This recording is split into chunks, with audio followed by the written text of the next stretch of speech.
I can't tell you who the socked it.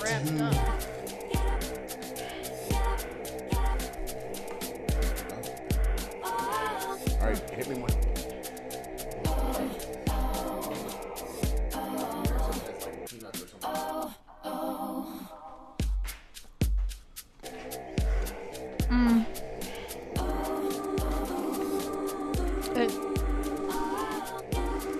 No. What's wrong with it? Problem? I don't know. It's like it's not what I expected. Probably because it's cold.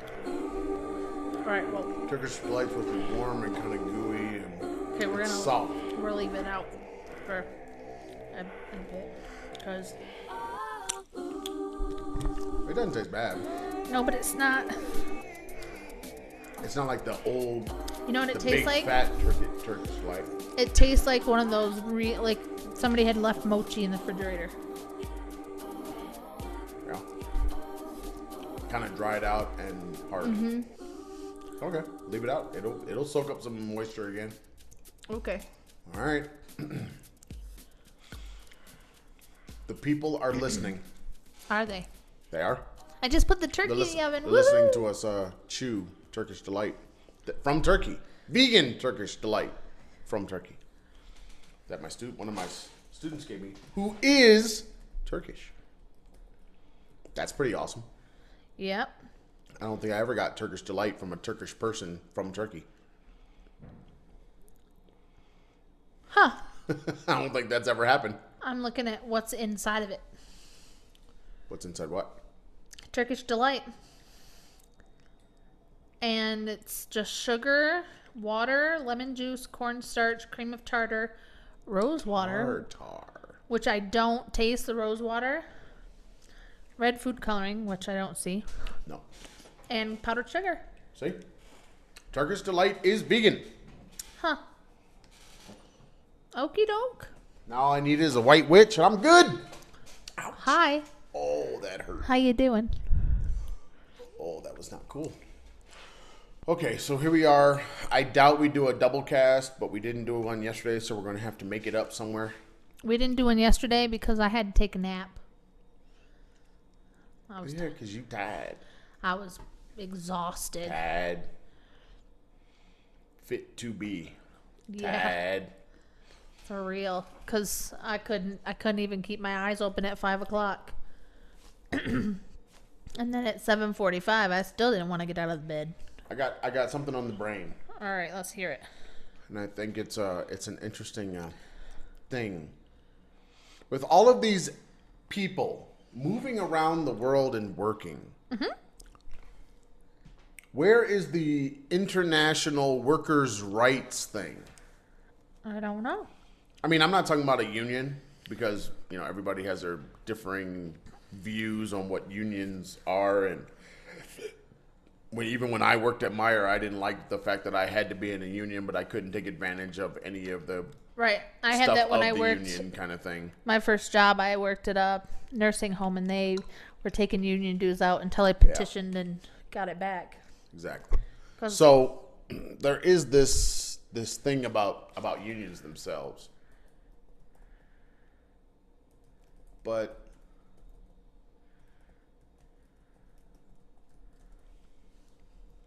I don't know. I'm just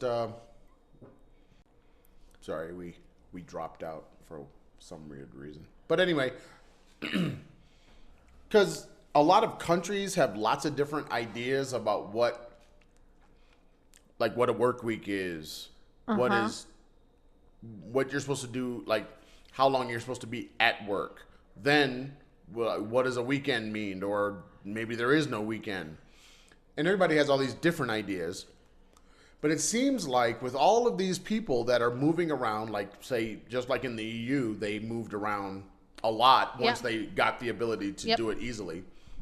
And then you have people who are considered, you know, or think of themselves as expats who are moving around the world and working in different countries, it would seem as though there needs to be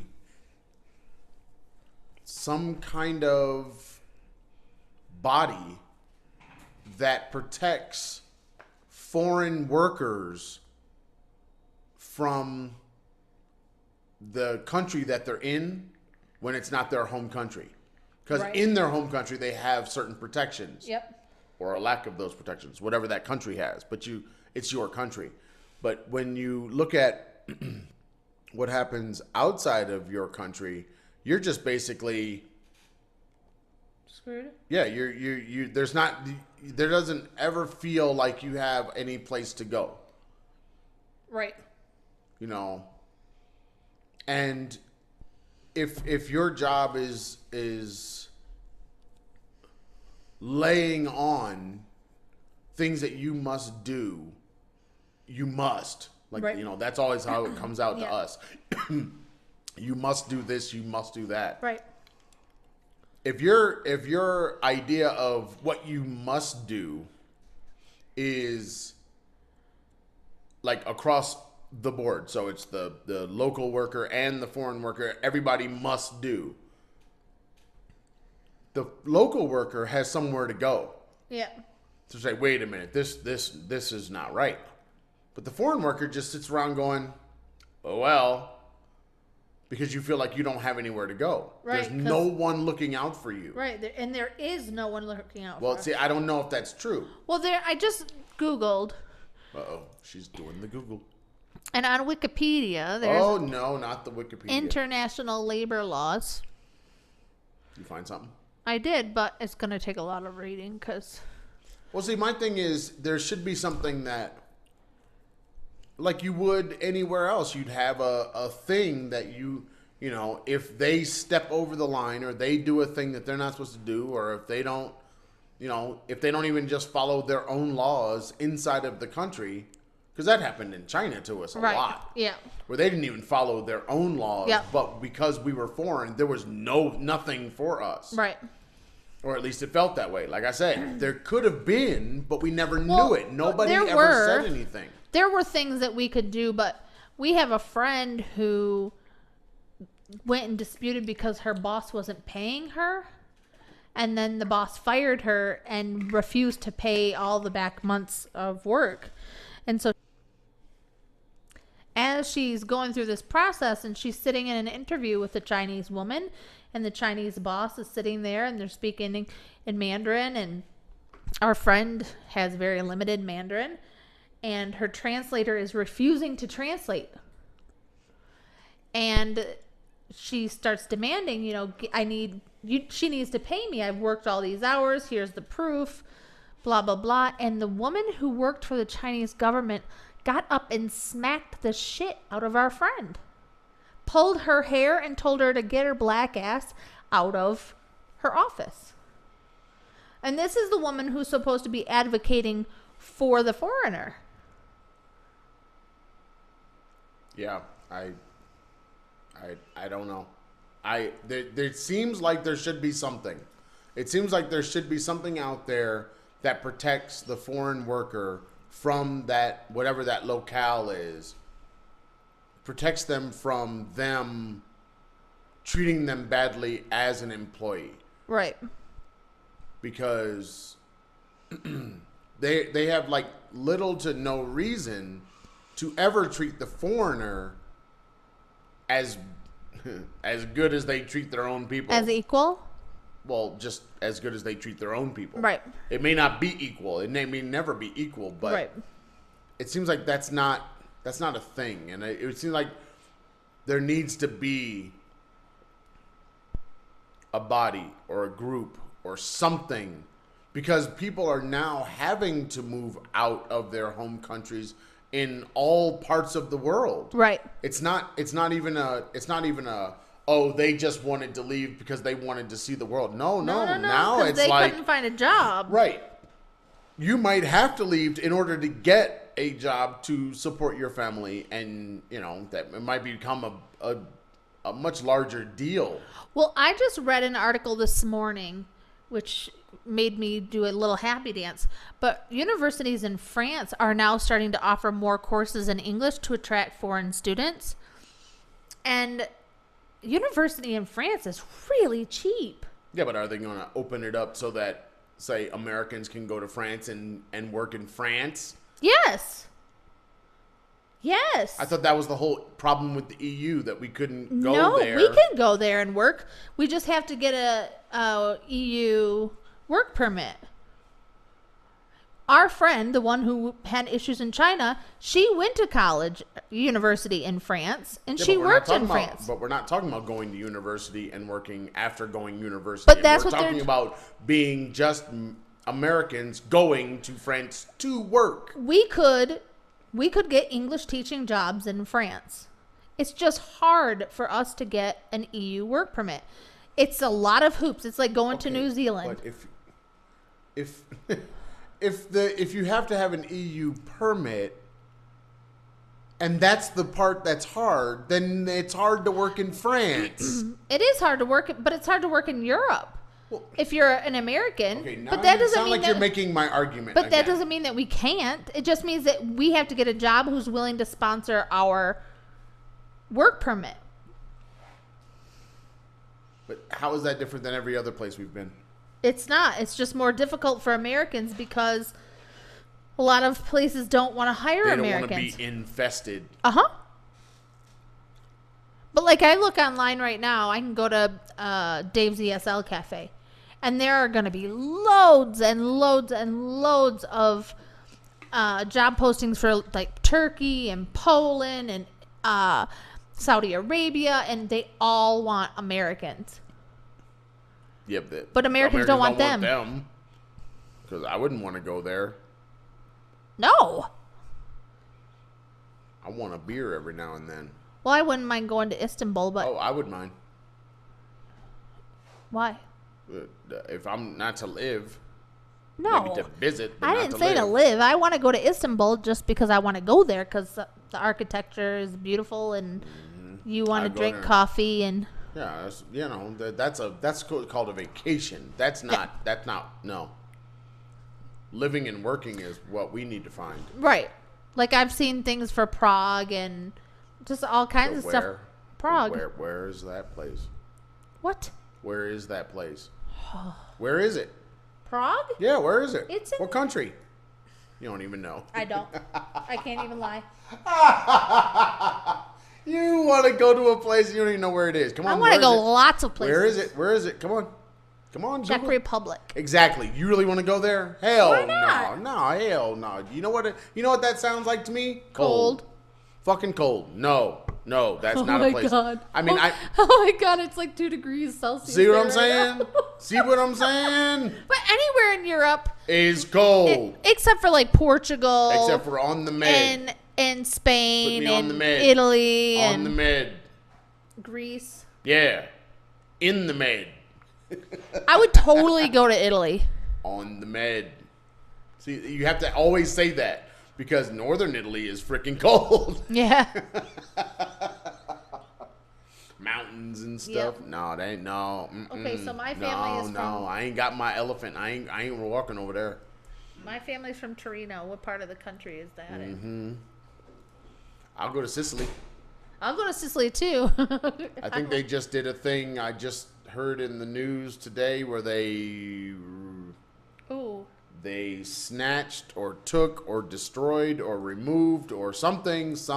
Oh yeah, the mafia guy. The mafia's house they evicted him and then they're gonna bulldoze it. Yeah, something like that. I heard about it. See, gotta watch out because they gonna fight back. It's gonna happen. They're not gonna take this land down. Ooh, this is way far north. See, Torino why north? Why does gotta happen? It's like really close to France. Nope. It's like it's kind of sandwiched between Switzerland and France. That sounds really cold. That sounds like hot chocolate cold. Like Swiss mountains are on the packaging. No. It's got No. France on one side and then Switzerland above it and Milan right below or behind it and Monaco is right below it. But it's far enough from Monaco that it's probably like, I don't know, a good 8 or 10 hour train ride. Uh-huh. It looks cold. I'm not gonna say that I don't want to live in another cold place, because honestly, we're gonna run out of places in the middle. Yeah. You know, because basically in the middle, like, we're getting close. Thailand was the closest to the equator that we've been. We haven't been on the other side of it, but on the other side of the equator, except for like Australia, means that you're not going to get paid very much money to do what we do. Right. And the only, I don't know, maybe some places in Indonesia, maybe Malaysia, maybe those maybe you might be able to get, but do we really want to go back over to that part of the world? To Asia? Yeah. Well, Indonesia, Malaysia. No. So that's the hard part. No. Why, trying to find a way to earn enough money and live in a place where you want to live. That's the hard thing right there.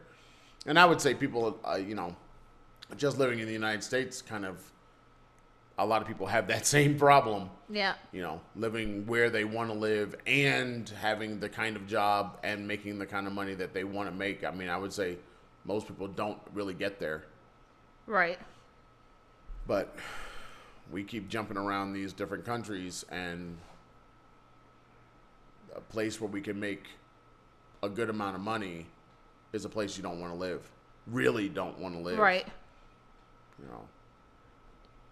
Yeah, the one lady, the one who does our kitchen classroom, she keeps trying to convince me that we should come to Albania. Albania? That sounds even more cold. It's not really. She's on the water. On the whose water? On the Adriatic Sea. Yeah. That's not cold. Really? Oh, maybe. You sure about that? What is 7 Celsius? Because right now I'm... All right. Try this again. All right. Having technical difficulties over here. It's got to stop. But anyway. All right. So what was that 7-degree thing you were talking about? No, it's 12 degrees Celsius, which is about 54 degrees. 54? Yeah. Isn't it nighttime? It's nighttime. Albania? I don't think I'm going to see Albania. You don't know.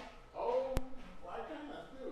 No, you don't. If I say we got a job offer and this is... that we can make a whole lot of money? What's 1,200 euros? Uh-huh. Let me translate here. I tell you one thing, you better stop doing all this stuff that people can't hear. The people are going to revolt against you. What do you mean? The name of this podcast has already been named. Normally, the podcast gets named after the podcast. It's already been named. Workers Unite. But you don't want the people to unite against you because you keep doing things where the people can't hear you. So that's not good radio. 1,200 euros is about $1,300 a month. Yeah, I don't know about Albania. Free rent, medical insurance. I thought we were supposed to be getting free rent in Mexico. I thought that was part of the Mexico thing. Well, you're not supposed to get necessarily free rent, but a some kind of stipend or something. Usually the stipend is between 6,000 and 8,000 pesos per person a month. We didn't get any of that. We haven't gotten any of that. So we need to be looking around for a place that's gonna actually honor such a thing. Yes. Have you talked to anybody that's willing to do that? FYI, we're job hunting already. No, we don't have a choice now. All right, now we're back again. Hopefully, our problems will be solved with the reboot. Hopefully, because audio dropping out every 2 minutes is just not a good idea for the good radio podcast. Anyway. Okay, now you're feeding your face. That's not what you're supposed to do during the podcast. I didn't know you were going to be so fast about it. Of course it's got to be fast. We got to get this. We got to pump this stuff out, man. We got to give the people what they want. Give them what they need. All right.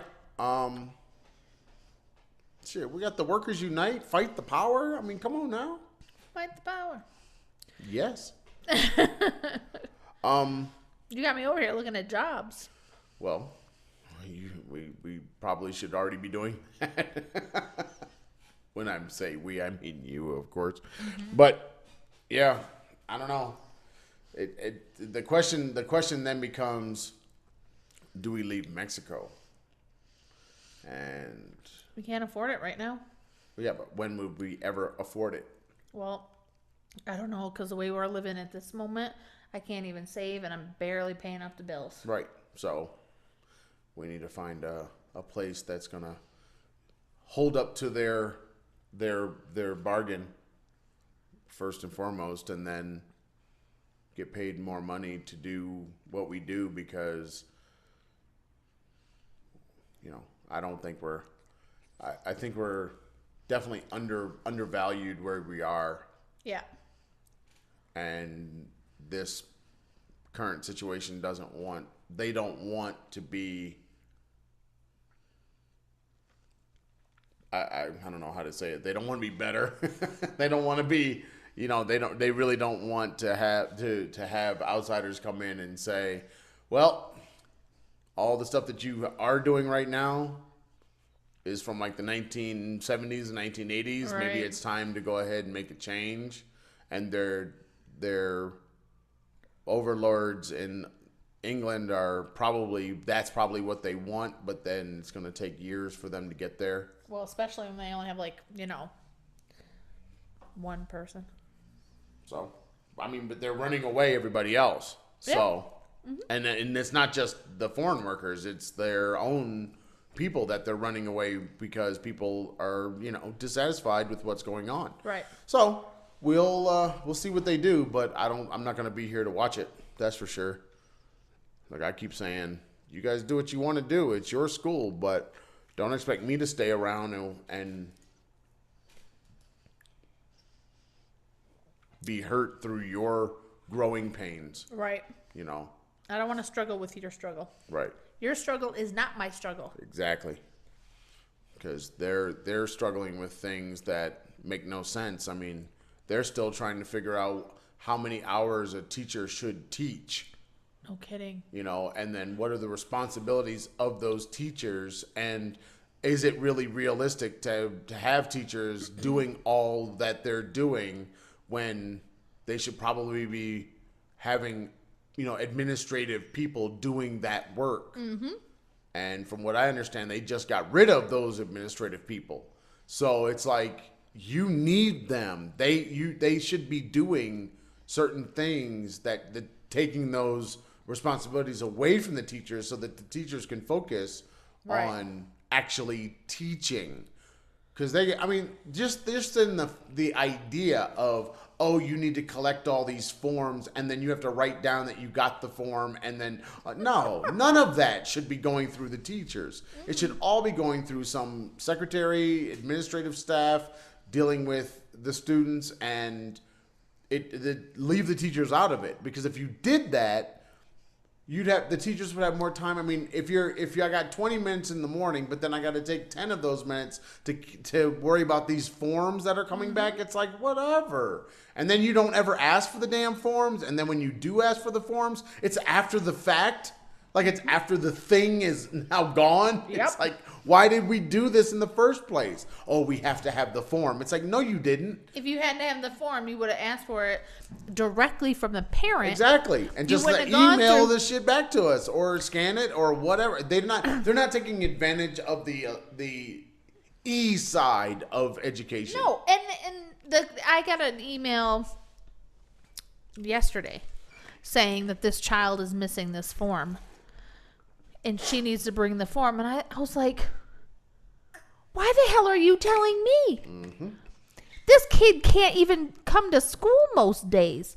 Why do you think that she's going to remember a form from the first week of school in August? Yeah, that's something that the administrative staff sends it straight to the parents. We don't have this form from your child.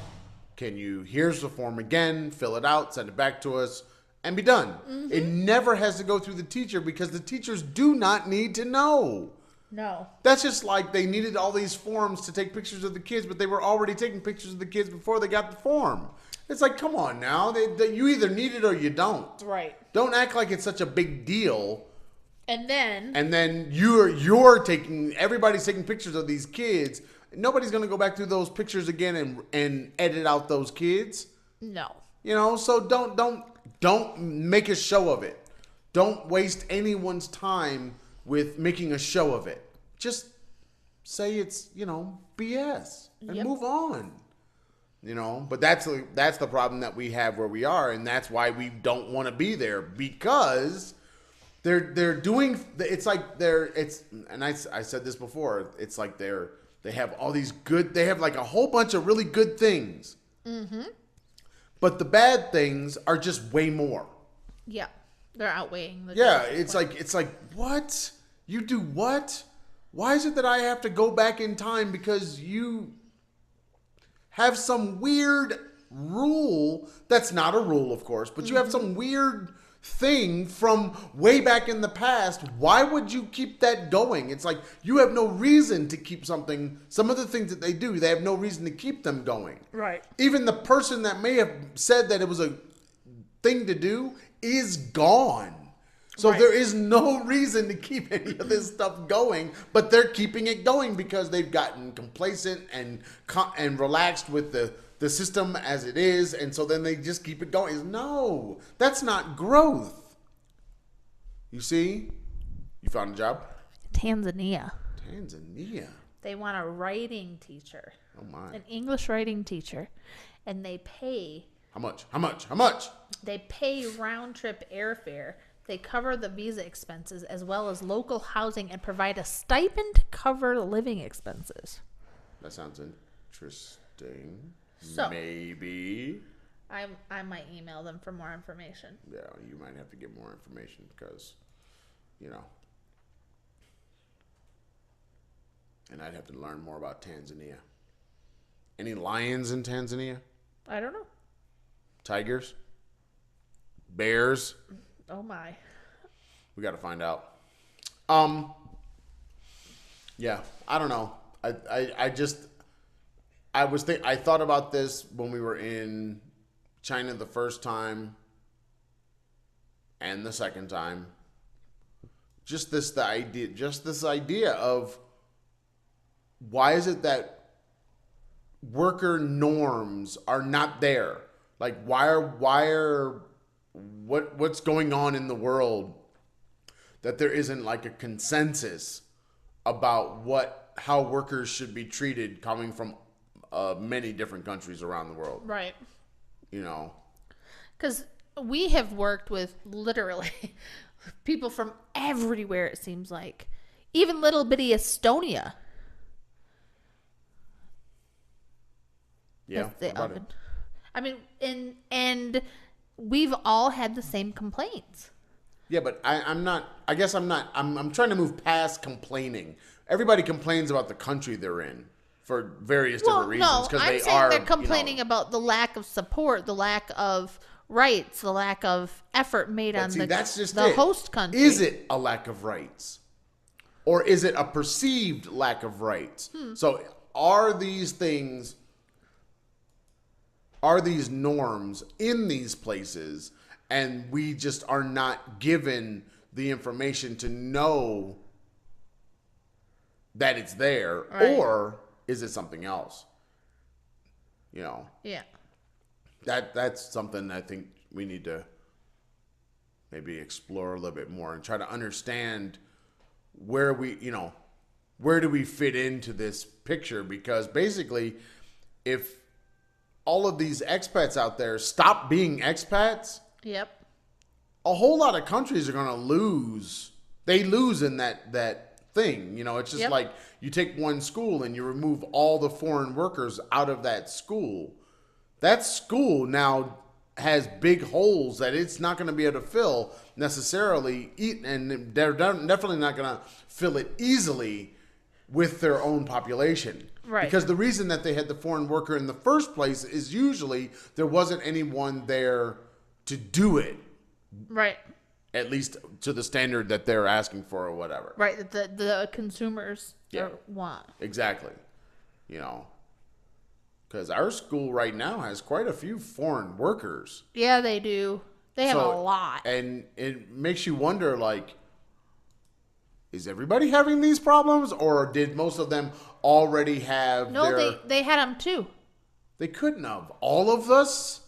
All of us had, I'm talking about all the foreign workers at the school. All of the ones that I have talked to. Yeah, but the ones at the in school. the elementary. No, at the school. All of them. I don't know, but I can't imagine that they don't have the same problems.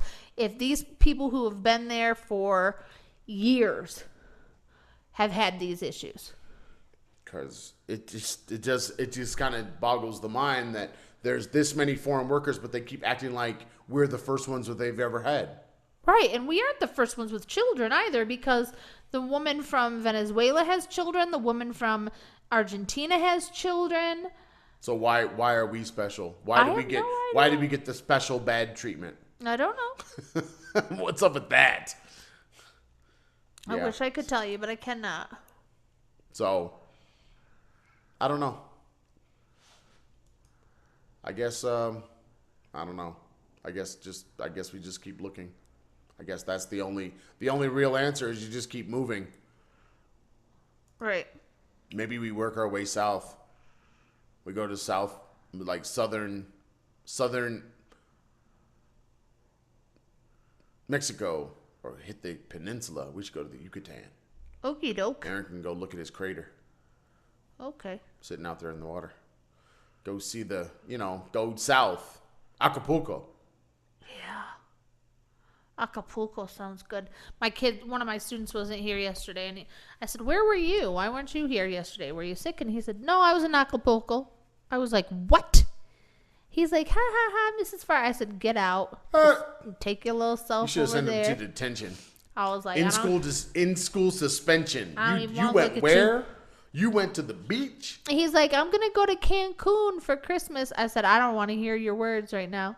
Take your little self over there." I don't even want to hear nothing you got to say, boy. Take your ass. Take your little ass. Because if you were my child, you'd be chained up to the desk. You'd never leave. Well, I don't know. Maybe that's what we do is we just go south and go to Panama. I heard Panama's nice. Yeah, I looked for jobs in Panama before we came here. Yeah, but it's nice. And it's international. Yeah, but finding jobs is not easy. That's what I'm saying. People don't want to leave because it's nice. Yeah, well, that's what it was. That's what they said about Thailand when we moved there. And now look at the mass exodus. The mass exodus. Like, just about. Like Dubai was nice for a while. Out of all of our friends from Thailand, there's only one still there. Thailand made a decision to basically make it very difficult for expats to want to come. Yep. They did that while we were there. I mean, the coup basically did that. Yeah. And overnight, but over time with their policies and their changes, and they just made it difficult. And then in Phuket specifically, they made it difficult just to go to the beach. Oh, yeah. So, I couldn't go to the beach after they made the changes. Right. There was no way in hell I'd burn up before I even got out of the car. You can't have an umbrella. You can't have a chair. You can't. I mean, it's like, whatever.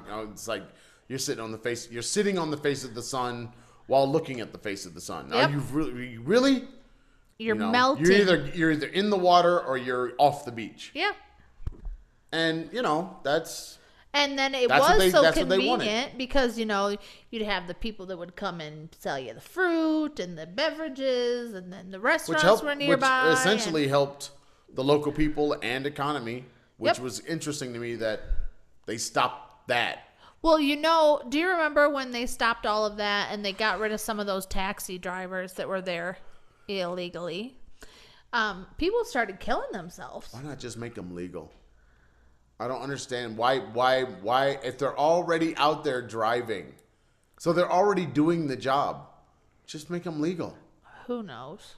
You know, and it would have been so much better, so much easier, and you don't hurt your own population, which is something I never understand, that a lot of these regimes inside of the United States and out that want to hurt their own people. Right? You know, they come up with different ways to explain it, but they're essentially just hurting their own people. Exactly. You put you put a sanction on one country and you end up hurting soybean farmers in the States or whatever. Right. I mean, it's like, no. Why would you do that? And why would you people keep electing them? And really? That's like us trying to get these birth certificates. You know? Oh my God, it cost us $69. Republican and the governor. It was a $10 fee the last time I got them. $10. And it was like maybe a $3 or $5 processing fee. Uh-huh. And now it was $69. It's all about gouging the people. Oh my You God. get into political power, gouge the people. What It's like why is it such a big deal? Why, I mean, honestly, a birth certificate is essentially mine. Why do I have to pay so much money for it? Right? It's mine. It's my birth certificate. We've bought a birth certificate since we left the state 7 years ago. I've gotten probably 4 of them now for the kids. Yeah, but we have to do it because we have to keep getting different kinds of stamps and junk from each place. But still, it shouldn't cost us that much to get these things when it's our birth certificate. I mean, it's not anybody else's. I'm the only one that can get it. Just make a copy. Especially in this day and age, making that copy is really not a big deal. It doesn't cost that much. The paper hasn't gotten that expensive. You know, it's just not. It doesn't. Nothing that they're doing warrants the cost. Right. Unless they have no one doing the job. Yep. Which I would think that they would need someone doing the job, and I'm sure that one person can pump out hundreds of these things in a day now. Oh, sure. You just this person ordered print. Because exactly. Print. Stamp, You know? stamp. This is not rocket science. It's not like it was before, and you know they're gouging the populace. Yep. Workers unite! I'm telling you, we need an International Workers Day. You want to go? That's not May Day. Huh? Want to go teach in Kenya? I don't know. Maybe they got good coffee. I've always wanted to go to Kenya. I mean, they got like the coffee. They have the coffee. They are the coffee. Yeah. Coffee. Oh, these are one of those that says degree and teaching certificate.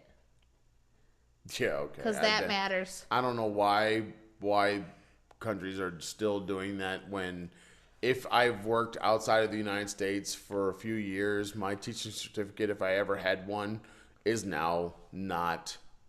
It's not. It's expired. So why even ask for that? You know, it's just. It's a waste of money. It's like having a degree and having to get a TEFL. It's like, no. Yeah, I'm sorry. That's a waste of time, especially if I have classes in education. Yep. It's like, you aren't teaching me how to teach. And anybody out there who thinks that a person with a TEFL and nothing else is a teacher is just not true. They are not teachers. They did not go to school to learn how to teach. TEFL does not teach you how to teach. No, it doesn't teach you how to teach at all. They need to stop thinking that that's the thing that's going to qualify a person to walk into a classroom and teach. Yep. What qualifies you to walk into a classroom and teach is learning how to teach, being good at your particular subject matter, and being able to teach your subject matter. But probably for most of the schools out there that are in the world, you need to get people who have been teaching. Yeah. Because even someone who has been teaching, who has not gone through those education classes and all that stuff that we did, Yep. Guess what? They're probably still going to be 100 times better than that person that just has a TEFL. Well, look at Jess, for example. Jess started out, I don't know, 8 years ago with just a TEFL. She didn't go to school for education. She went to school for journalism. And over these last 8 years, she has grown exponentially as an educator, but she's gone out of her way to then learn more, ask questions. A lot of the TEFL holders, they're just there for the paycheck. Okay. A lot of them don't make it their career. A lot of them are just there to see the country, earn beer money, move on. Yeah, but that's not my point. I don't care what they do outside of the school. What I'm saying is TEFL, a lot of schools internationally look at TEFL as the thing that people need that will qualify someone to teach. And it's not true. Oh, no. Like, I'm looking at this one right now for Santiago, Chile. And you have to have at least a 4-year bachelor's degree and be TEFL or CELTA certified. Why? Why do you need that? TEFL doesn't, it's supposed to help you with strategies to teach foreign language, but it's a waste of time. I took the damn course, 120-hour course, in less than a week. Yeah, but taking the course, did you learn something? I learned nothing. Nothing at all. Do you think that course qualifies a person who just has a bachelor's degree in some subject to teach that subject? No, absolutely not. Keegan could have passed that course. I guess my problem is that you've got all of these bodies out there that want to certify that, make people pay for their thing and then certify them as being, something. And it's like, that's just not how it works. These people, I would say that I'm a way better teacher than I was when I left the States. But I was already a good teacher before I started teaching in the States. And a lot of people I think they're not valuing the fact that teaching is not rocket science. No. But having experience is a big thing in teaching, because you may not have all the strategies, but you know how to bring it to a group of students to make them successful in understanding what you're trying to teach that day, right, or over that term or whatever. And a lot of people don't realize that, a good teacher, you're not going to teach them something else to make them a better teacher. They're going to learn that through trial and error in the classroom. This strategy works for this group of people, especially in ESL, because everything that you do in ESL has to be catered to the people that are in front of you, whatever country that happens to be. The problems of just pronunciation are so different and vast depending on where you are in the world. And see, the TEFL doesn't take that into account. No. It's just looking at it like, oh, this is just ESL and you just teach it that way. It's like, no, you can't teach it that way in, say, this place or that place. So I don't buy it as a good a way to gauge is this worth the time and effort. Where are you going? What are you doing? What are you doing? Time to baste the turkey. What? Basting? Look, in this house, we don't eat such things. You might not, but... Listen, we don't eat this stuff. We do not eat this stuff. There is no eating of the turkeys. Then lie, sir. We cherish the bird. We do not eat the bird. Cherish it? No, not cherish it on your plate. I cherish it in my tummy. See, that's not cherishing. That's called digestion. In my belly. See? That ain't right either. It's such a weird process to take the droppings of a bird and put it back on top of the bird. It's not droppings. They are droppings. It's drippings. No, those are droppings. It's not droppings. They dropped off the bird into the pan, and now you're pouring it back onto the bird. That ain't right. This is why you shouldn't know. It's the butter and the herbs. Yeah, sure it is. Butter, herbs, and droppings. And water. Ew. Listen, you used to love my turkey back in the day. Don't even try it. That was back in the day when I was unknowing. Whatever. Now I know. Now you know. Now I know. And knowing's half the battle, damn it. G.I. Joe. All right, so do we have anything else for the people? I think as people start moving around the world more and more and more, there's probably going to have to be a call for some kind of international workers thing. Yeah. I don't know what it should be. I'm just saying that there needs to be something that when a person goes from one country to another, they go into that new country, they have a place to go. Yeah.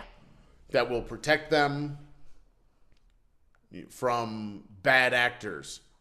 Because there's lots of them out there, and a lot of people are victim to them. Yeah. And usually the only answer is leave the country. Leave that place. Leave that area. Leave that region. Yep. You have to leave because you just can't. There's no recourse. And sometimes if it's monetary, like you were saying before, you're stuck. You're just not going to get your money. You know? Right. Yep. And that thing can always happen to you. Right. We never, ever expect to get our final paychecks. Never. I never have. We never expect to get our end of contract bonus. Nope. We never expect to get our... Have I ever gotten my end of contract Yes, you bonus? have every single time. You have every time. Something about that doesn't sound right. You I have. don't think I have. You have in every country every single time. I didn't get it when we left China. Yes, you did. No. You didn't get what you were supposed to get, Right. but you got something. Right. We did not get. But none of you got what you were supposed to get. Because they cut all that off. So it was like, you're even though you have a contract and your contract says that none of that matters. Right. If you have a contract, none of that matters. Nope. And that's the part that becomes worrisome when you're working abroad. So always be prepared that you aren't going to get it. Don't count on the money. Yeah. Expect that you won't get it and be happily surprised if you do. Yep. So when we're preparing to move from country to country, or even from region of a country to another region, we never expect that final amount is going to get to us. When it happens, I hate it that things like this come down to, oh, we like you or we don't like you. Yeah. It's like our kids in their grades at school. Yeah. Oh, teacher, you like me, so I'm going to get a good grade. No. And that's the other thing is you could do a really good job and they don't like you and you don't get. That doesn't, see, that shouldn't be. Why be good at a job and do a good job and then still get the shaft? Yeah. Yep. That ain't right. Yep, I agree. So it just makes you want to not be good. Just be mediocre like everybody else around you. Why be good? Why work so hard? Why fight to make things better in someone else's school that's not going to appreciate it? Right. Why even do that? I'm sorry, but I'm getting to the point now where it's like none of it's worth it. It's not worth the time and the effort because they don't want it. And if they don't want it and it's their stuff, then it's not going to ever happen. Who you pubbing? I have no new... Well, then you need to circle back, man. Circle back. Okay, Who is number one? Let me go back. We can't go and not be pubbing. This is We Pub You for Free Month. Okay. Also known as what? NaPodPoMo? NaPodPoMo. I think I should rebrand it as NaPodPoMo. I don't know how you would write that, but I could come up with something. It's more fun to say NaPodPoMo. Just like one of my kids always says, Mrs. Farr, I finished nid. And I'm like, What? That sounds like somebody with like a syndrome. And he does it on purpose. Every single time he says it the same way. And I'm like, okay. Okay, our first business was Creations by Georgia. Was it? Yep. No. Well, it's on my list as the first one. I don't think that's right, but okay. You can I guess start at the top of the page. How about that? That's what I'm going to do. All right. Change to the voice. Go. I don't have a voice. Change to the voice. Come on. Everybody's heard it. See, now you're self-conscious. Come on. I'm never self-conscious. Change to the voice. Okay. Creations by Georgia. Good job. Features one-of-a-kind, handmade, Afrocentric wearable art pieces. Over the years, Creations pieces have been on exhibits in museums, libraries, international art competitions, and on fashionistas around the world. Creations pieces are not only boast as a one-of-a-kind appeal, but they are timeless and seemingly ageless. Creations customers can keep their pieces for decades, knowing that they are always going to be the only person in the world with that piece. To learn more about Creations by Georgia and to check out her amazing artwork, you can find her on Facebook at Creations by Georgia -Art to Wear or Creations by Georgia LLC. You can find her on Instagram at georgia.far.92 or on Etsy at Creations by Georgia F. If you'd like to email her to set up a personal showing, you can email her at creationsbygeorgiaf@gmail.com. Oh, I'm sorry. creationsbygeorgiaf7@gmail.com. And just on a personal note, I wore one of her coats yesterday, and I had about 15 people ask me where I got it. Yeah. And I always say the same thing. My mother-in-law made it. It's one of a kind. Mm-hmm. Oh, did she just make it? Nope, I've had it for about 10 years. But it's so beautiful. Thanks. I know. I wore my mudcloth vest one day to school, and the kids were like, "Wow, that's so cool," blah blah blah, and I said, "Yeah, this thing is older than you." It really is. You've had that longer than we've known one another. No, I got this. Is that one that you got afterwards? Yeah. No, the mudcloth is. I didn't have any mudcloth before. All right. Yeah, I had. So at least 15 but years. I had no mudcloth before I moved back to Grand Raggedy, that place I don't want to go to in December. Yeah, well, I'd rather have you guys here because I don't want to be here by myself.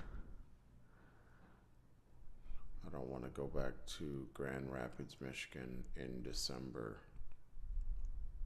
Nobody wants to be in Grand Rapids, Michigan in December. People in Grand Rapids, Michigan don't want to be in Grand Rapids, Michigan in December. I can't go anywhere. I'm trapped in Mexico. Anywhere. That's it. Before I explode. No exploding. If you want to find the Traveling Fars on the YouTubes, the Facebooks, the Pinterest, the iTunes, or the Spotify, we are the Traveling Fars. If you like the Twitter or the Instagram, you can find us at Traveling Fars. If you want to send us an email and want us to shout out another business, we have the rest of the month to go. I don't know how many more days that is, but 10. 10. That's it? 10 more podcasts? Or 9 days. 9? Really? We're under 10. Oh, wow. There's only 30 days in November, and today's the 21st. Oh my goodness! Oh, so if you want to email us, you need to get on the good foot, straighten up and fly right, and send us an email to travelingfars@gmail.com. And if you want to check out the blog space, where of course all of the places that we've pubbed so far are up there, thetravelingfars.blueberry.net. No E's in the blueberry. Yeah, that's it. That's all I got. Okie doke. We need a workers' revolution. Last time that happened, it ended in like a world war, right? Yes. Or the time before that, anyway. I guess it was the First World War. First World War. it seems like it's coming around again because all of everybody's shrinking their countries. Everybody's stopping. They're not reaching out. They're starting to contract. When they do that, then the workers get squeezed. Yep. And then they explode. Yep. We'll see if the explosion happens again, but I have a feeling it might because, Wait, what? it's getting there. All right. You got anything else for the people? No. You're not even paying attention to the people anymore. I just saw that Joe Perry from Aerosmith died. Really? Yeah. Today. That's well, we haven't even talked about all the deaths, but maybe that's a good thing. All right. Say goodbye to people. Bye, people. Peace. Happy Thanksgiving. Peace. What'd you say? Happy Thanksgiving. Happy what? All you can Why are you saying Happy Thanksgiving when you're going to be podcasting on Thanksgiving? Because maybe they won't listen tomorrow. They'll be listening because they're the people. They'll be listening Friday, maybe. All 5 of them will be listening. What is wrong with you? Well, they're shopping on Black Friday. We shackle them to their freaking podcasting equipment, and they listen to us no matter what. Don't we have them in the basement right now? See? Subscribe, damn it. Come on now. Oh, You know they down there.